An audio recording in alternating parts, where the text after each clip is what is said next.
Hello, thanks for joining me once again. Brigade issue 0. I've looked at some Brigade stuff. I looked at the original miniseries, those 4 issues, and I still have more that I intend to get to, but I've been putting it off for more than a year, just because there was a crossover in Brigade with Bloodstrike, and I don't know that I have them all, and the order of which each issue was supposed to go in conjunction with the storyline crossing over wasn't very clear, so I kept flipping through. I'm like, which one is the next one in the story? It was kind of confusing, and I think I was missing parts. So I'm trying to piece it together, but I probably shouldn't worry about it too much because there's nothing interesting going on in these books. I mean, come on, we all know that we love this. We all love this 90s era stuff, and as kids, we were all into this kind of nonsense. But you look at it when you get older, and I say this all the time when I do these reviews on these old books, very few of them hold up upon reread now that you're an adult. And again, I say, like, you might like them, but I would suggest, kind of like, are you liking it because of your reverence for the childhood fun and adventure that these things all represented? And if that's the case, that's fine. I get it. I am an extremely nostalgic person, and hold a lot of things very near and dear to my heart that were things that I had as a kid, and things I haven't looked at or touched in decades, but I hold on to them because that's just part of my life and part of my past, and it just is going to stay with me until I die. But having a channel on YouTube where we talk comics and you look at this stuff, I can't sit here and tell you that this stuff is brilliant. It's really not. The only interesting thing going on here is Jeff Matsuda. This might be, if not the first thing he ever had published in comics, it's certainly close to the first thing he's ever had done. And he was another one of these guys, where I talk about this often, where all these studios were created by Jim Lee and Silvestri and Liefeld. They hire on all these artists, and a lot of them, all started out kind of just okay. I mean, they all had something. They all had some kind of talent. Otherwise, the big guys would never have hired them on. But they all had something. They just needed time to develop. And Jeff Matsuda, he got really good. It didn't take him very long. I was never a huge fan of his work because it just looked like standard cliche 90s era Rob Liefeld art type ripoff that just was not interesting. But as he got better, he ended up doing a series called Kaboom, which he kind of streamlined his work, got rid of the nonsensical, pointless excess hatching and overly muscled stuff, and streamlined it down into what looks like more like a kind of like a cartoon animated style in a way, from what I remember. I really like it. I think it looks really good. In fact, I might have, bear with me. Oh, shoot.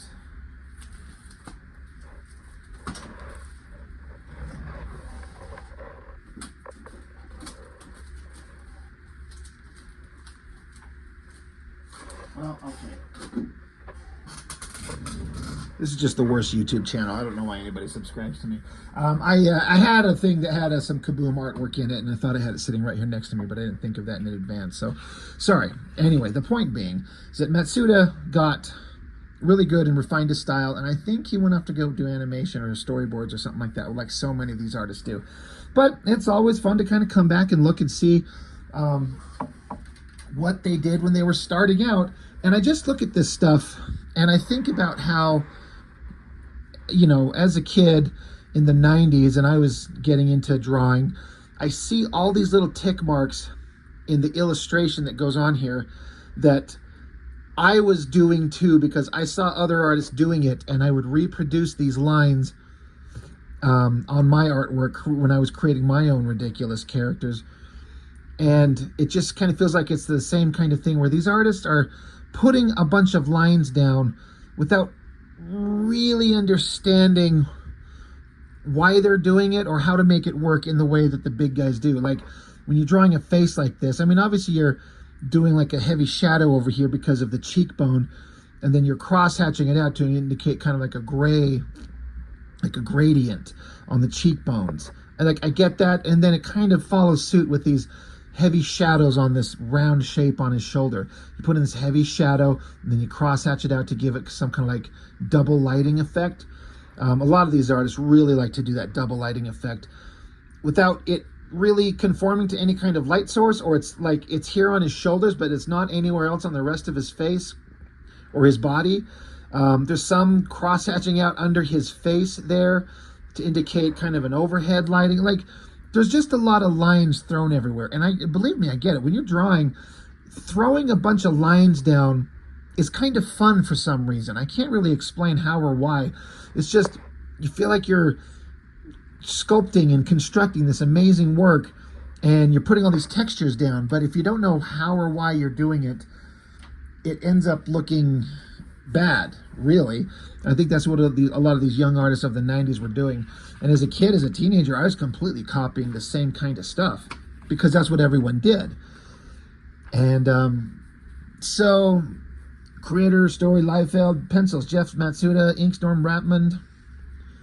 An interesting thing is, because this is September of 93, so this is early in Image comic stuff. First year, year two, something like that, year one or two. They have layouts, Murat Michaels. And I just recently did that issue 0 of Nightmare that Murat Michaels did. I did that single issue, is it Blindside, that he did. I did the Brigade miniseries. There was an issue of Shatterstar that come years later. Murat Michaels is not anybody at this era that should be doing fucking layouts for anybody. No disrespect meant to the guy, but he's a young dude, and he knew no more than Jeff Matsuda in terms of how good their art and storytelling was, in my opinion, based on what I've seen. Maybe Matsuda had no idea how to lay out pages, really. Maybe he needed a little help. Murat Michaels had been working with Liefeld for years behind the scenes on X-Force and been kind of learning the tricks of the trade, but you're going to hand over the layout job to Murat to do the storytelling? The storytelling is the weakest aspect to Murat's art. So, I don't know, maybe Jeff Matsuda just didn't know how to, or maybe he had no choice. Maybe Liefeld was like, all right, here, we're going to put you on a book. And again, if this is Matsuda's first work, you know, Liefeld might be like, well, I'm going to put a guy I've been working with for years. I'm going to have him do the layouts for you. You pencil it up, and let's just get you going. Let's get you, let the learning begin. Maybe that's what happened. Again, just conjecture on my part. I remember staring at this first panel here, and I was kind of disoriented on which way was up and what I'm supposed to be looking at. And it's still weird in terms of like a three-dimensional structure, but it's supposed to be some kind of like, some house structure, building structure in Japan. So they do these like, they look like little open books sitting on top of some kind of square structure. You know, Japanese architecture, old school architecture, has buildings with the kind of roofs kind of cut like that. But just because you're in Japan, that's the one thing that you have to put. And there was obviously no reference used for this at all. But I don't know where you find good reference in 1993 unless you come across it in magazines or... I don't know. It's a lot harder than what we have to deal with today. But not great. But when the script calls for it, you got to fucking do something. But I don't know why it has to be some ancient-looking home just because it's in Japan. It feels like a cliche. Japan is a very modern city, or it's a very modern country, modern buildings, modern technology with an obvious reverence for the past and architecture. So sure, both could be there, but is it help the story to try to fake old architecture? Just draw fucking skyscrapers or a warehouse or some shit. Then you get your big standard, big team shot. And again, all this ridiculous facial structure with the shadow lighting behind the nose and these lines to create some kind of hyper light pointing at them, and the giant moon in the background. So I guess that's uh, Battlestone. Jesus, I had to think about it. Battlestone, and then KO, the skilled marksman and expert martial artist, and whoever the fuck this douchebag is. Just trying to remember these guys. And then this chick. This mask has got to be the dumbest mask in the history of masks ever. It's like some big, hard, rigid, it looks like some kind of like big oval shape that's been split in two and spread apart. And now there's like an inner mask where you can see her lips, but then there's like cutouts for the eyes. This is just horrible. I mean, you can see the same thing on the cover. Coming up with varying degrees of costume designs, masks, gear, swords, weapons, guns to have your character stand out. It's tricky. Like, I get it. But sometimes you have to throw down a thing and like go, that fucking sucks. That's god-awful stupid. But maybe somebody, I'm sure it's Liefeld design this, if I had to guess. He threw down a sketch and it looked good in the sketch, and he's like, here, this is what the character looks like, and then somebody else has to like translate it into a design that works. It does not. So now our heroes are showing up. You got to do this back 3/4 shot of a guy's face. Again, it's really hard to do. And young artist Matsuda did not nail it. His nose is missing. Like, there is a microscopic kind of indication of the nose, but it should be out here way more prominent. See a little bit more of his lips and his eyes.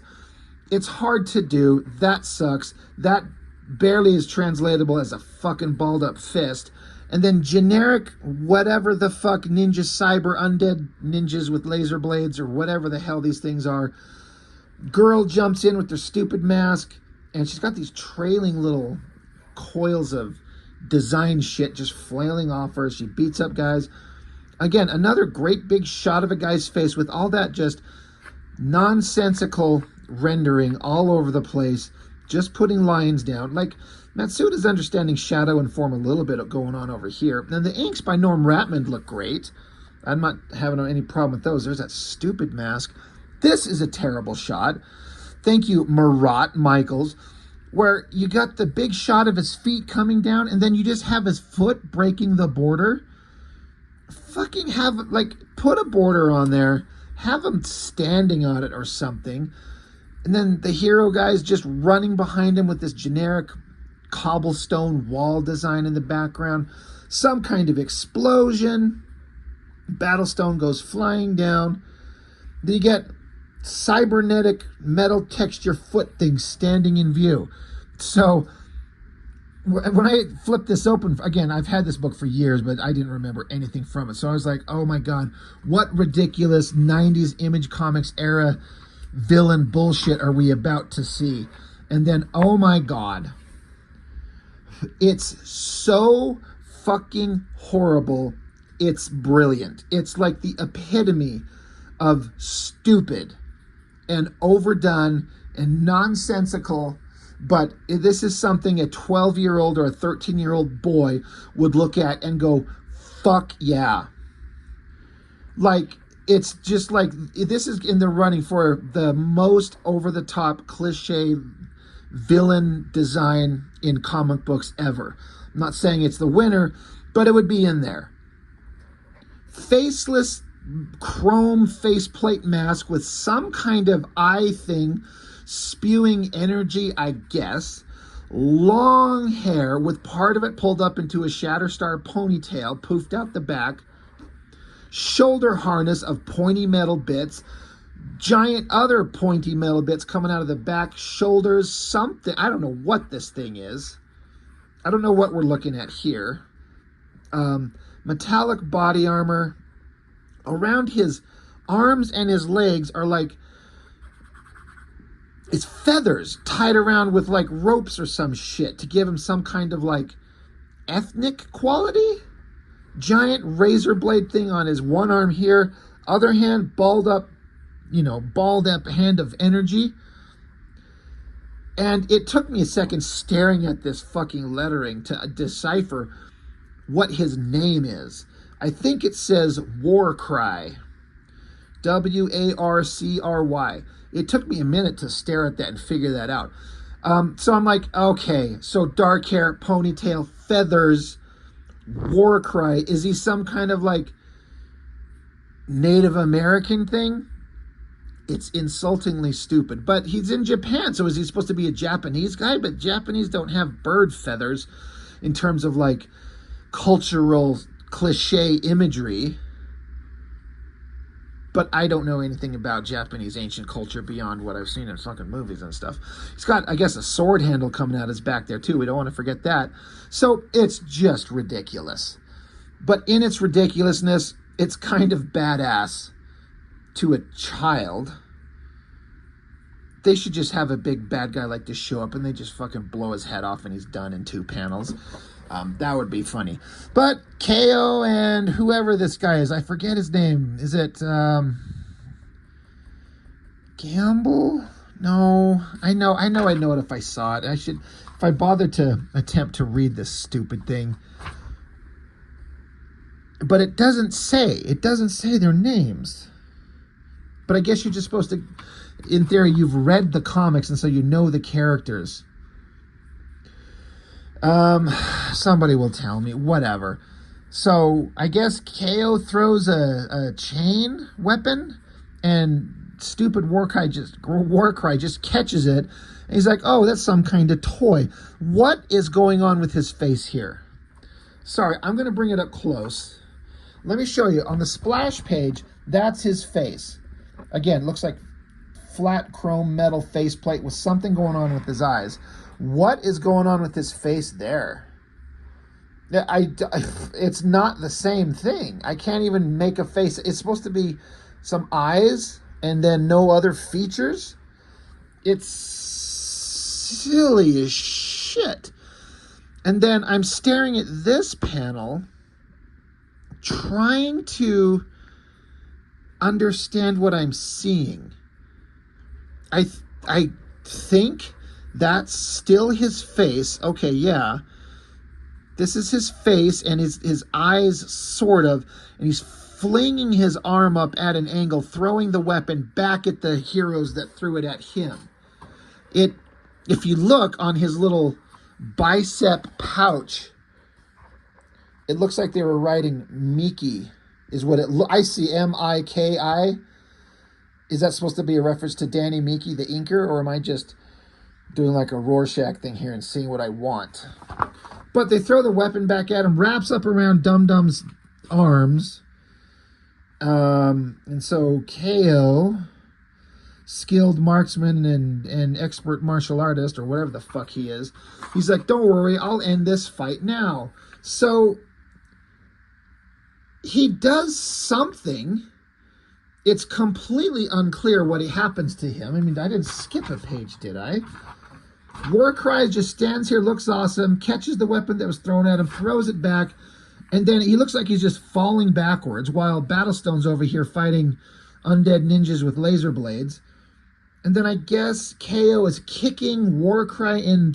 What is he kicking? Like, look at this. I cannot make out what I'm staring at. I don't know what way is up or down. Where's a face? I think it's like eyes here. This is where nose and mouth would be. Again, I'm not busting on Jeff Matsuda, young guy who's starting out and doesn't know how to do these things. He got real good real fast. But we're going to bust on him a little bit because of it's his early work. But again, Murat Michael's storytelling is not clear. So Undead Ninja comes down to take out whatever this guy's name is.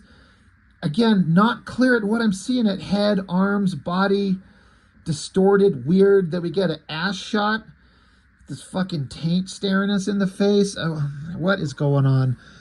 And then, wow, Warcry decides to stop acting like a little bitch, getting slapped around, so he grabs KO by the feet, hangs him upside down, and does the Fist of the North Star like mega rapid fire punch to his face.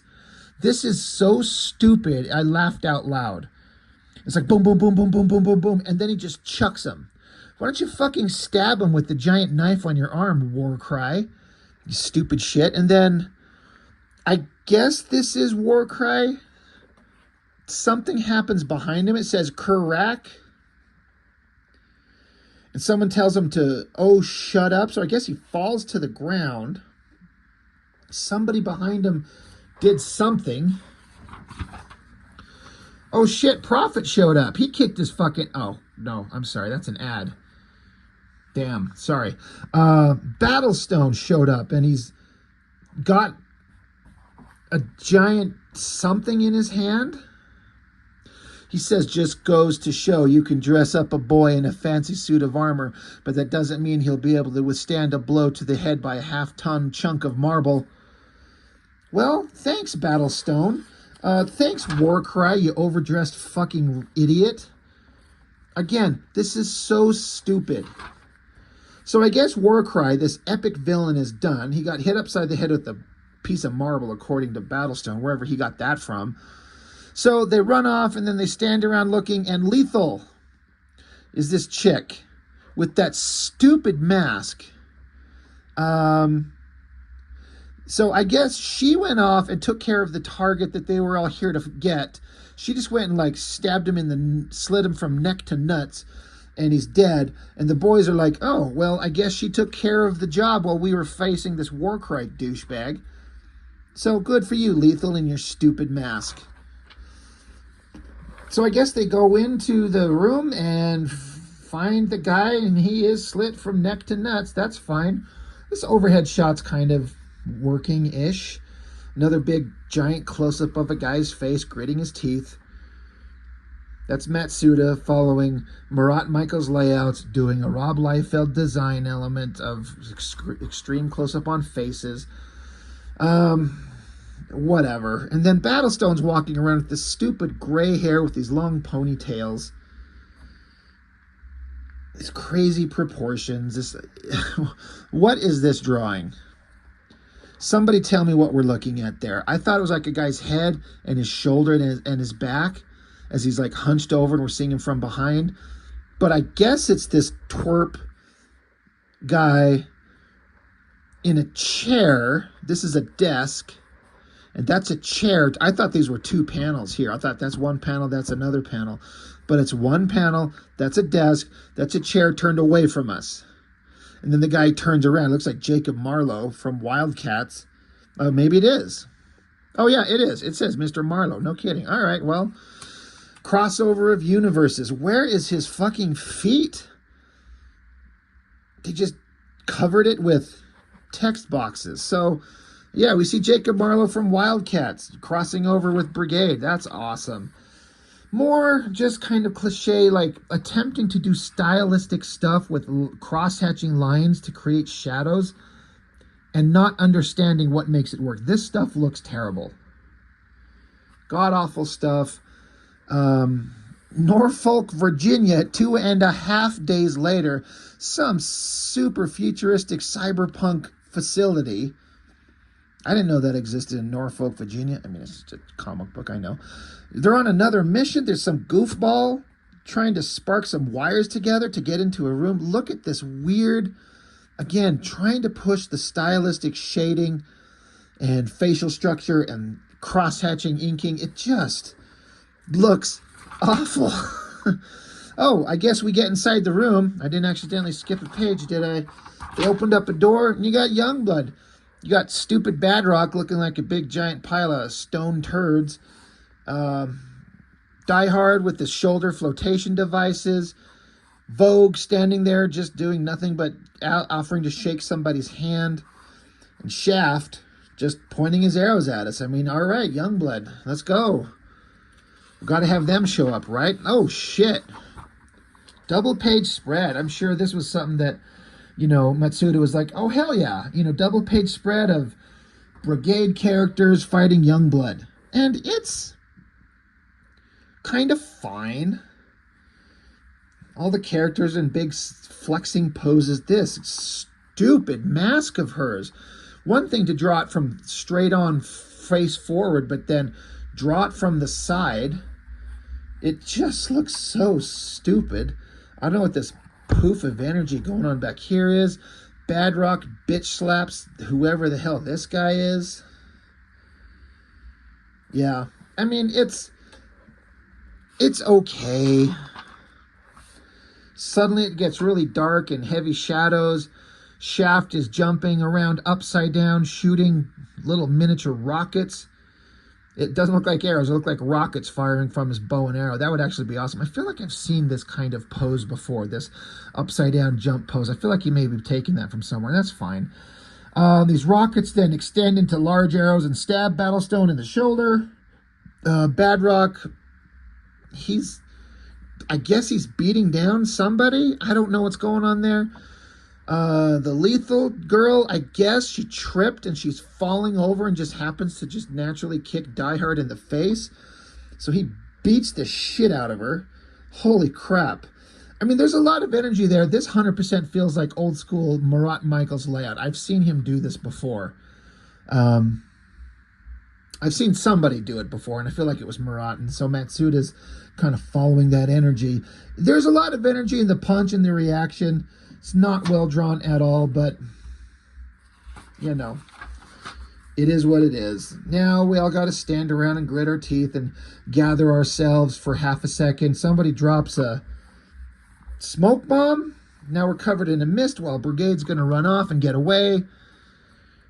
Again, big cool shot of the team running off being badasses, I guess.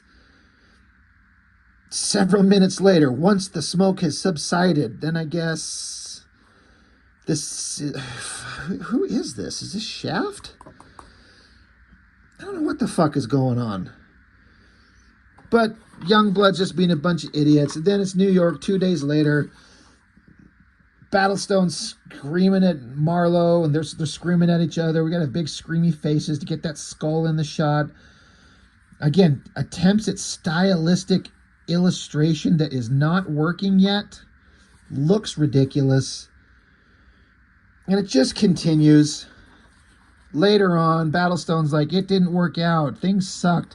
We have to try things at a different level. That is supposed to be whoever this guy in that stupid mask of hers. Like, you can't even make it out. Like, that's her eyes. It's so bad. And then Battlestone here, his eyes are squinting like he's trying to, like, hold a shit in. And then this terrible layout of, like, I guess the team walking off while he stands here back in the shadows. So I guess the best layout we could come up with is, like, pectoral muscle arm, pectoral titty arm, and just cover her face with his shoulder pads. And this is the best illustration we could come up with to show these guys walking out of the room to leave Battlestone to finally get to the bathroom and take a shit. 6 months later, oh, Jesus Christ, who cares? They're whatever. I don't even give a fuck. These faces down here. Look at this thing. He doesn't even have a neck connected to him. That doesn't even read as a face. That's awful.